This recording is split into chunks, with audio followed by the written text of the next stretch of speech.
Good morning, all of you. So, in the previous lecture, we have completed investment decisions. So, we have basically three decisions, major decisions taken by the finance manager. That is investment decisions, financing decisions, and dividend decisions. Three major decisions. Finance manager has to take three major decisions: investment, financing, and dividend decisions. So, investment decisions we have completed in the previous chapter. Now, the second important decision is financing decision. Okay, within the financing decision, basically two broad categories, that is structure versus source decision. Structure versus source decision. I'll show you what is the structure versus source decision. So first we have to take the source of capital. So first decide whether you want equity or debt. First decide whether you want equity or debt. First decide whether you want equity or debt. First decide whether you want equity or debt. So within the equity, different methods of rising. Within the equity, different methods of rising. So deciding about equity or debt is a capital structure decision. Capital structure decision. Capital structure decision. This is deciding between equity and debt. How much is equity? How much is debt? What is my total requirement? After completing the investment decisions, we will identify how much capital is required. Say for example, we need 100 crores capital. Here the concept is that 100 crores capital from where to get. So 40 crores from equity, 60 crores from debt, or 30 crores from equity, 70 crores from debt. That we have to decide. That is capital structure decision. Capital structure decision. It is another, in other words, it is nothing but ideal debt equity ratio. Ideal debt equity ratio. So normally speaking, ideal debt equity ratio is 2:1. So you can put debt twice the equity. You can put debt twice the equity. In other words, if the equity is 33, debt can be 66. If the equity is 33, debt can be 66. That is the ideal thing. But the ideal debt equity ratio of 2:1 depends upon the type of the business, depends upon the economic situation. Therefore, normally people will believe ideal debt equity ratio is 2:1, but it depends upon the circumstances. Sometimes we have to take more. Now have a look at the Adani Group. Adani Group has a debt equity ratio of around 9%, around 9 times. So that is very huge, very risky business. It's their risk appetite. That's it. If they are more aggressive, they want to take more risk. Yes, they will take nine times also. There is nothing wrong. It depends upon your ability to handle. If you are able to handle huge debt, if you are having so much of confidence, then okay, well and good. That is the point. So therefore, here first capital structure decision is deciding about the equity and debt. How much is equity? How much is debt? So normally debt is twice the equity. Normally debt is twice the equity. If I take this as 100 crores, then I can take equity as 33 or 34, equity as 34, and debt is 66. Normally, that is the normal 100 crores. This is 34 crores, and this is 66 crores. This is normal thing. You can change based upon your business stability, based upon the economic uncertainty or economic stability. You can decide. So this is the first point: capital structure decision. How much is equity and how much is debt? Next, within equity, again we have to think about. So within equity, again we have to take from different sources. Different sources from I have to get. Whether I have to go for public offer, like how the Zomato is expecting public offer, or whether I can go for rights issue, So what has been done by Reliance Industries Limited, rights issue, or I can go by private placement, Okay, these are the different sources of rising finance: public offer, rights issue, or private placement. So within the equity, you can choose different ways. Different methods of rising. Public offer you will get from unknown people. Rights issue you will get from the existing shareholders. Private placement you can get from the private equity funds, or you can get from venture capitalists, etc. So from different people you can get. Private placement means your choice. From whomsoever we want, you can get it. Private placement means your choice. From whomsoever you want, from selected group of persons you can get. It may be private equity funds, or it may be venture capital funds, etc. Okay, right. Next, debt. So within the debt also, various dimensions. Within the debt, there are various dimensions. So first we have to balance about short term and long term. short term versus long term. So first dimension is about short term and long term. So first dimension is about short term and long term. First dimension is short term and long term. How much is short term? How much is long term? Okay. First dimension is about short term and long term. How much is short term and how much is long term? Next, second point is domestic versus international. Domestic versus international. Domestic financing, international financing. Domestic financing, international financing. This is the second dimension. How much is short term, how much is long term, and domestic financing versus international financing. And the third category is fixed cost versus variable cost. Fixed cost debt versus variable cost debt. Fixed cost debt, variable cost debt. Fixed cost debt, variable cost debt. Fixed cost debt and variable cost debt. So normally for debentures or bank loans, the rate of interest may be fixed. The rate of interest may be fixed. No, it is not always that. So you can have variable cost debt also. You can have floating rate coupons. You can have floating rate coupons, or you can have capital indexed bonds, etc. So therefore, debt is not always fixed cost. You can use variable cost debt also. We can use variable cost debt also. Depends upon our position. So floating rate bonds we can use. So where our interest rates will fluctuate, our interest rate is not constant. Our interest rate payable is fluctuating. Okay, this is what you can do it. Fixed cost debt versus variable cost debt. So this is source decision. So within the equity, from where to get. So this is the source decision. This is the source decision. That is the capital structure decision. This is a source decision. This is a source decision. Okay, source decision. This is capital structure decision, and here also this is the source decision you can take. So type of decision, source decision you can take. So various sources of debt financing. I have given the dimension: short term, long term, domestic, international, fixed cost, variable cost, etc. So within each short term or long term, within each domestic or international, within fixed cost and variable cost, various ways are there. International financing, if you take, external commercial borrowings is there. External commercial borrowings, global depository receipts, American depository receipts, foreign exchange convertible bonds, foreign currency convertible bonds, foreign currency convertible bonds. Like that, within the international, various types are there. Within the international, various types are there. This is called as source decision. This is called as source decision. Source decision. Okay, source decision. Source decision. So structure decision and source decision. So if you want to go for international financing, what is the source? Whether I have to go for external commercial borrowings, or whether I have to go for global depository receipts, or I have to go for foreign currency convertible bonds. So which source you want to pick it? Which source you want to pick it? So therefore, since there are various sources available, it is inevitable for a finance manager to be thorough with all the sources of finance available. It is inevitable for a finance manager to be thorough with all the sources of finance available. There are many sources of finance. We have to thorough with all those things. Look at this.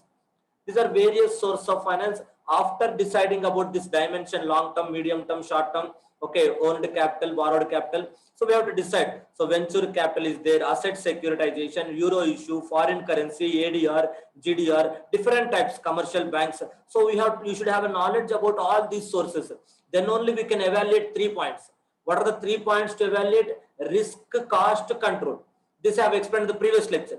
Before deciding from where to get the funds, before deciding from where to get the funds, source decision.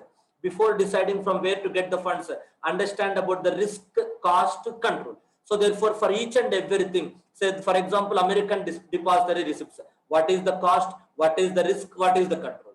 Similarly, venture financing. What is the cost? What is the risk? What is control? Similarly, asset securitization. What is the risk? What is the cost? What is the control? So you should know each and every source. Each and every source you have to understand, analyze in 3 dimensions: risk, cost, control. After that only we can be able to take a decision whether to go for which kind of finance. Okay, so basically financing decisions is this point more: structure decision and source decision. So structure decision is the broad thing: how much is debt, how much is equity. So that structure decision depends upon the economic stability and the business stability. Structure decision depends upon the economic stability and business stability. Source decision depends upon the risk, cost, control. So structure decision depends upon the economic stability and the business stability. Source decision depends upon the risk, cost, control. Okay. So there are many sources of finance available, source decisions. Therefore, we have to understand the risk, cost, and control of every source. Based on that, we can take a decision. And the last but not least point, risk management for international financing. Most especially for this international financing, risk management is very important because foreign currency will fluctuate. You have taken a dollar loan, but today the dollar value is more than what is 3 years back. So therefore, we have to protect them. Risk management is important for all. That's why we are going for variable debt. Risk management. Our sales may not increase, but our interest cost will remain same. That is not correct. Our sales are not increasing, our sales are decreasing, but interest cost is same. Therefore, we will get the losses. If the sales are falling, cost should also fall. If the sales are falling, cost should also fall. Then only we can at least break even. If the sales are falling, but the cost is not falling, we will get the losses. Therefore, we can go for the variable cost debt. It's a risk management measure. Variable cost debt. It's a risk management measure. Okay. Next, within international financing, if you are going for that, so we have to go for foreign exchange hedging. Foreign exchange hedge we have to use. Foreign exchange hedging we have to use. Foreign exchange hedging we have to use. So to balance the risk, cost, and control, we have to use the foreign exchange hedging. Foreign exchange hedging we can use. Okay, because the currency will fluctuate, dollar or pound or euros, whatever the loan you borrowed. So the currency will fluctuate. Therefore, we have to use the foreign currency hedging, maybe swaps or maybe a forward contracts or maybe options. You can use anything. So there are different kinds of hedging techniques that will be discussed in your CA final. So at present, just remember that. So most important, whenever you are going for international financing, because it is very less cheap, it is cheaply. International financing is very cheap. International financing is very cheap. So recently I have seen one very big company, I don't want to tell the name, I have seen one very big company, which is borrowing funds are about 4.5% per annum. 4.5% per annum. It's a very low cost interest rate. 4.5% per annum is a very low cost interest rate. In India, if you go to the bank, they may charge 8%, 9% also. So half of the rate. If you go to the bank like HDFC Bank or S Bank or Kotak Mahindra Bank or ICICI Bank, they may charge you 8% or 9%. But in the international financing, you are getting only at 4.5%. Your interest cost will be very low. Your interest cost will be very low if you go for the foreign currency borrowing. So this is the advantage. The international financing advantage is that rate of interest is very, very low. 4.5%. Sometimes you are able to get even 3% also. I have seen the cases where we are able to get even 3% per annum also. That is the point. So foreign exchange hedging we have to use. This is the negative. So the advantage of international financing is low cost borrowing. The advantage of international financing is low cost borrowing. But the drawback is that currency fluctuations. The drawback or risk is the currency fluctuation. That we should be careful. Okay. So we have to balance these both. So if you want to avail the advantages, definitely there will be risks. Risks also will come along with the advantages. Along with the advantages, risks also will come. Along with the advantages, risks also will come. We have to balance that risks. For that, we can use the various risk management techniques. Okay, that's all about this financing decisions. So last point, I forgot to tell. So this debt equity, sir, whether debt is good. Up to a certain level, debt is good. Up to a certain level, debt is good. What is that certain level? Say I told 2:1 debt equity ratio. Up to a certain level, debt is good. But once the certain level is breached, the cost of debt increases, the cost of equity increases, business risk increases, everything increases. Everything you are entering into a very dangerous zone. Once the debt increases beyond a certain level, it is very, very dangerous. We have seen the many big companies have been closed because of too much of debts. Kingfisher, Jet Airways, Reliance Communication. These are the live examples in front of us. What is the danger? How much danger it is to go for excessive debts? That's why Mukesh Ambani is selling his personal shares in the Reliance Industries to reduce the debt, to repay the loan. He was ready to sell his personal shares also because he knows the drawbacks of the debt. What is the extent of the debt? How the debt can drag your company? He knows very well. So Kingfisher, Jet Airways, Reliance Communication, there are many companies with too much debt they have fallen. Therefore, we should be careful about the debt. Only a particular level we have to use the debt. Beyond that level, cost of debt increases, cost of equity increases, everything comes into dangerous position. Everything we are entering into risky position. Only certain level use the debt. That's it. Yes, debt is necessary to growth. Debt is necessary for growth. Without debt, our company may not grow. Without debt, our company may not grow. Yes, debt is essential. Debt is essential, but only up to a certain level. Debt is essential only up to a certain level. Like salt and sugar. Whether salt and sugar are required for the body, yes, up to certain level, okay. Sugar will give glucose or energy, but beyond that, it will give diabetes. So therefore, you have to a reasonable level, we can use the debt. Right. So therefore, don't use too much of debt. I don't know whether I explained you this earlier or not. Maybe even if I have explained earlier, once again I want to repeat it. Somebody, some journalist asked this question to the Warren Buffett. Sir, why you are very averse to debt? Why you are not interested to take more debt? So your business will grow if you take more debt. Some journalist was asking this question. Then Warren Buffett said, definitely, if I have taken more debt, definitely I should have my growth should have been more. By not taking more debt, my growth is less. I accept that. But in exchange, what we got? We have sacrificed the growth. Okay, we have avoided the debt and we have sacrificed the growth. Okay, for that, in return, what we got? In return, what we got is myself and my business partner is getting peace of sleep. That's what is told. Myself and my business partner, he was getting peace of sleep. See, with peace of mind, we can sleep because of lack of debt. But once you put debt into your business, it will strain your business like anything. It will strain your business. It will restrict your operational flexibility. It will restrict your operational flexibility. If you want to do a particular thing, yes, you can't do it. Take for example, any youngster who passed recently or who gone for job. If you taken too much loans, car loan, home loan, etc. So then in that case, even if he doesn't like the job, even if he wants to go for a better job, better career growth prospects, he cannot go it because of the debt level. He can't sit idle for 1 or 2 years without job.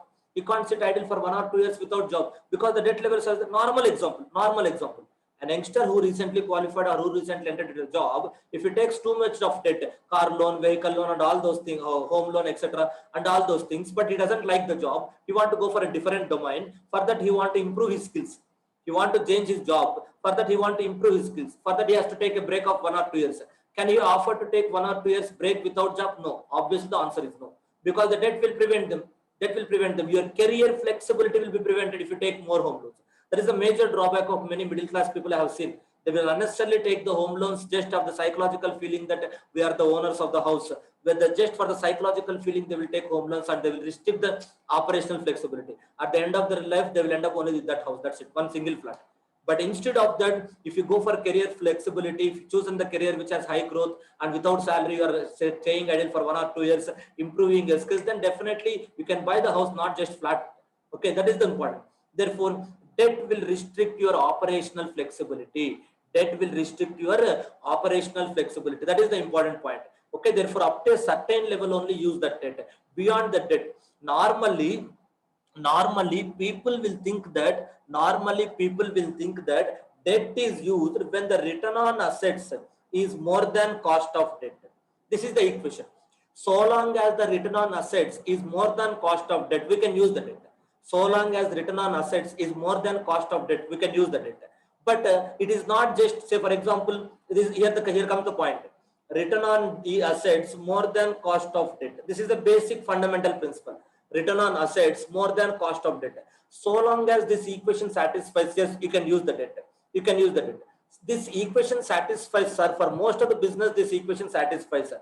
But satisfying this equation is not enough. The gap, how much is the gap? If my return on assets is 18% and my cost of debt is 16%, it's not good. It's not good because my safety is very less. My margin of safety is very less. My margin of safety is only 2%. My margin of safety is only 2%. Tomorrow, if because of competition, my sales price decreases, because of inflation, my purchase price increases, I may not get return on assets of 18%. Tomorrow, because of competition, my sales price decreases. Because of competition, my sales price decreases.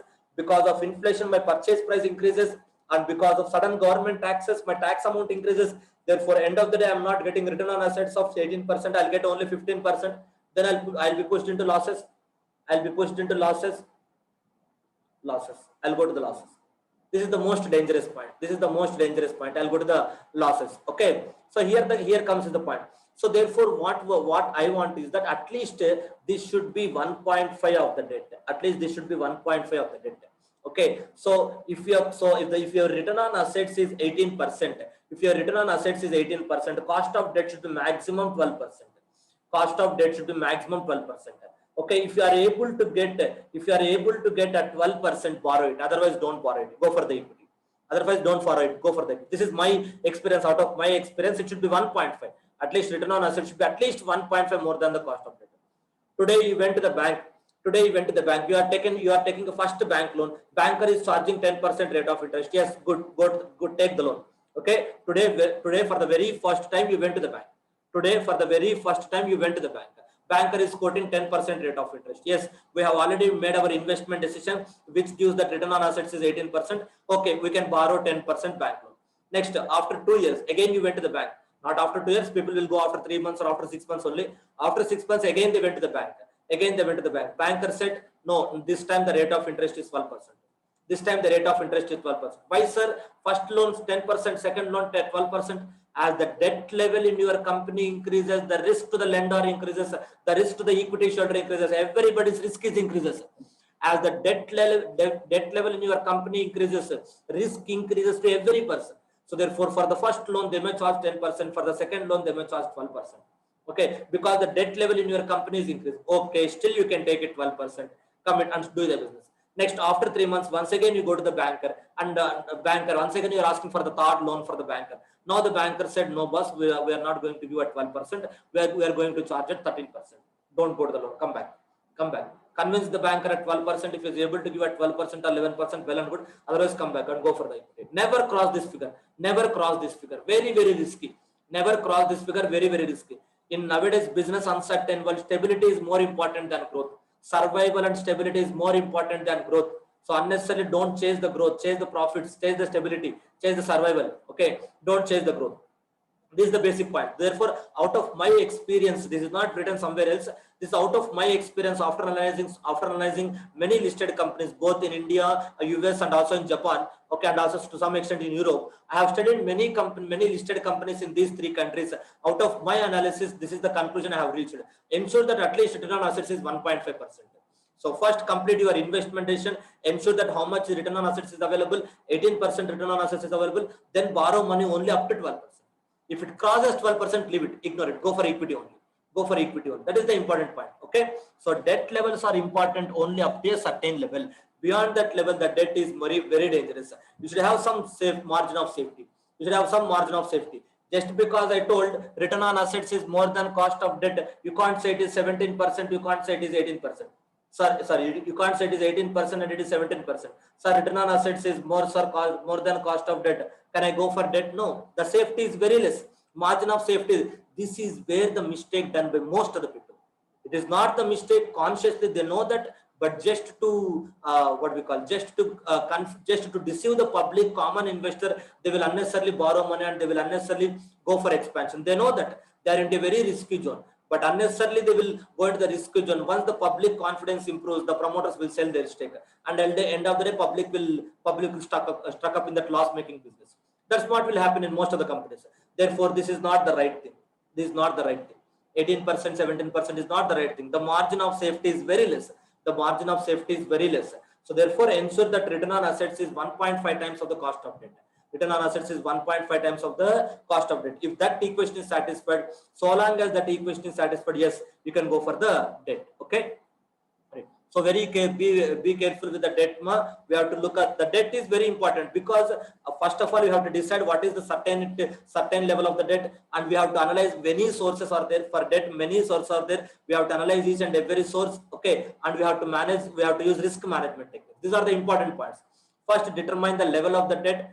Then determine the source of the debt, then go for the risk management techniques. Three important steps we have to take.